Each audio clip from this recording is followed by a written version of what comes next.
So thus far, we've looked at, first of all, an intuition for models, and then we've looked at examples of models. So where we had a, a quantitative output variable, and we've had a categorical explanatory variable, and we've also looked at a numeric explanatory variable, and then we've looked at what models for each of these things looks like. So now let's take a look at, okay, the model is saying something. To what extent can we trust what the model is saying? How much confidence can we have in that? So let's take this example of the beekeeper file that we just analyzed, and we looked at the number of years of smoking as explained by uh, lung cancer.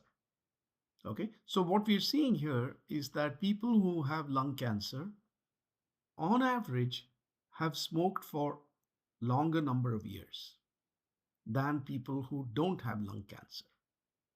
Okay, so that's just a result that the model is saying that that this would be the case. That if you take a person who has lung cancer, and if you looked at the number of years they've smoked, it's probably more than for people who don't have lung cancer. Okay, so clearly the average here is higher than the average here.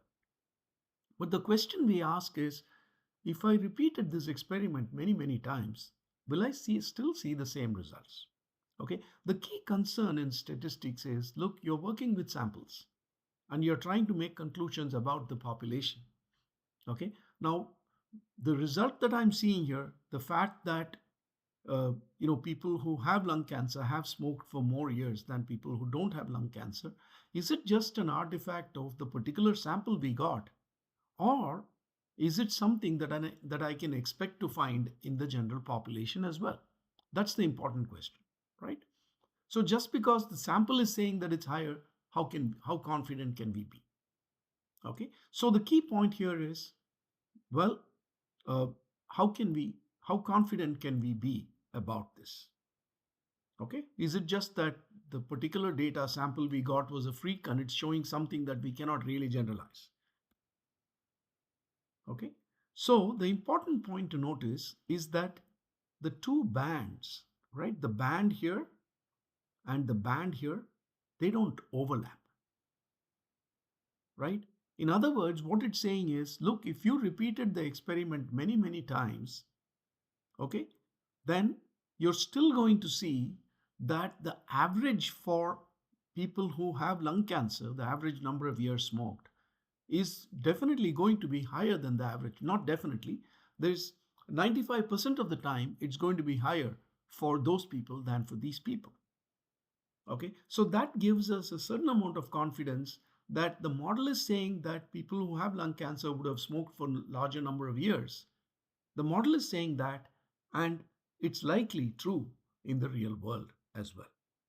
Okay, this is what we mean when we say that the difference in the mean between the number of years for lung cancer people and for non-lung cancer people, the difference in the number of years is statistically significant.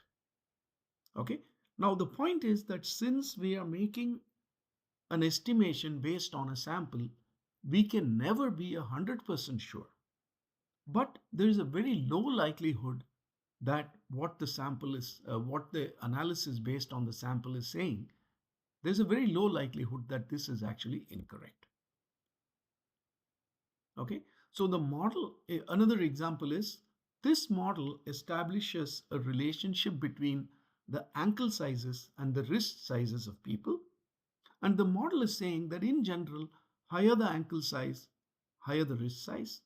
And the model is saying that if you take a person with a particular ankle size, then the wrist size will likely fall in this particular range. Okay. Now we get a band and we don't put a single line as our model.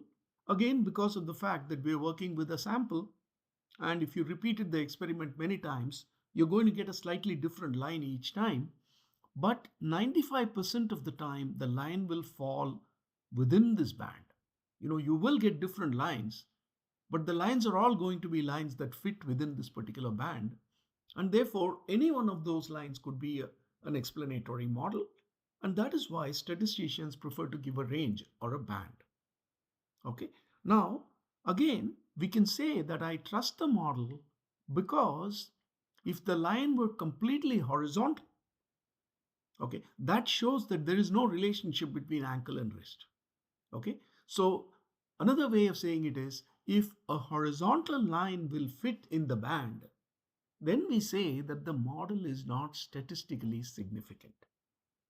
Okay. In this case, a horizontal line will not fit in this band, and therefore we say that our model is statistically significant. Okay. The finding that as ankle size increases, the wrist size will also increase.